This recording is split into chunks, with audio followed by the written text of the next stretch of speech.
Hi friends, welcome back to my channel daily vlogs. ఈరోజు vlog ఏంటంటే సేమియా ఉప్మా తయారీ చూసుకుందాం. ఇందులో కొత్త ఏముంది అనుకోవద్దండి, నేనైతే ఈ వీడియోలో పాట పాడాను. ముందైతే సేమియా ఉప్మా తయారీ చూసుకుందాం. ఇక్కడైతే ఒక గ్లాస్ సేమియా తీసుకున్నానండి.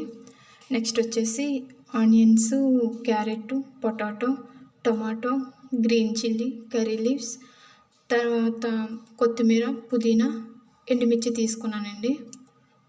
ఒకసారి అయితే ఇంగ్రీడియంట్స్ చూసేయండి. ఫస్ట్ అయితే సేమియా కొంచెం ఫ్రై చేసుకుందాం.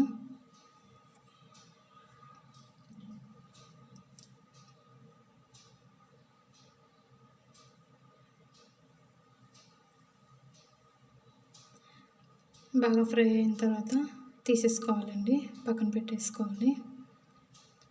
నెక్స్ట్ వచ్చేసి ఇంగ్రీడియంట్స్ ఫ్రై చేసుకుందాం. ఇప్పుడైతే నేను పాట పాడతానండి. నా పాట ఎలా ఉందో ప్లీజ్ కామెంట్ చేయండి.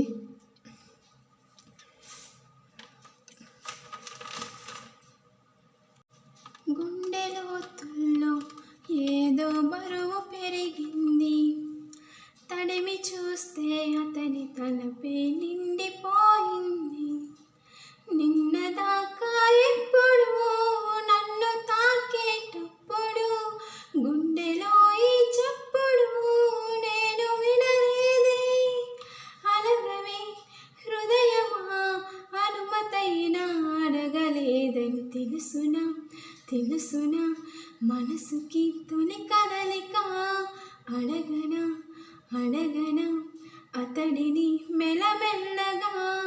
నమ్ముతాడో నమ్మడో అని తేల్చుకోలేక, నవ్వుతాడో ఏమిటో అని బయటపడలేక, ఎలా ఎలా దాచి ఉంచేది, ఎలా ఎలా దాన్ని ఆపేది. కలవనా కలవనా నేస్తమా అలవాటుగా, పిలవనా పిలవనా ప్రియతమా అని కొత్తగా. పాట నచ్చితే ప్లీజ్ కామెంట్ చేయండి ఎలా ఉందో. వాటర్ యాడ్ చేసుకున్నాక కొత్తిమీర, పుదీనా యాడ్ చేశానండి. నేను కొత్తిమీర, పుదీనా అనేది అంతా అయిపోయాక వేయను. వాటర్ యాడ్ చేసుకున్న తర్వాత వాటర్ మరుగుతున్నప్పుడే కొత్తిమీర, పుదీనా యాడ్ చేస్తాను. సేమియా కూడా యాడ్ చేసుకున్నాను. ఇదిగోండి, ఉప్మా అయితే రెడీ అయిపోతుంది. ఇంకా సేపట్లో కొంచెం ఇంకా దగ్గర పడుతుందండి, దగ్గరగా అవుతుంది. చూడండి, ఫైనల్గా అయితే ఇలా వచ్చింది. ఇంకా గ్యాస్ ఆఫ్ చేసుకొని సర్వ్ చేసుకోవడమేనండి. ఈ వీడియో కనుక మీకు నచ్చినట్లయితే ప్లీజ్ లైక్ చేయండి, షేర్ చేయండి, సబ్స్క్రైబ్ చేయండి. ప్లీజ్ అండి, please. Thank you for watching. Bye.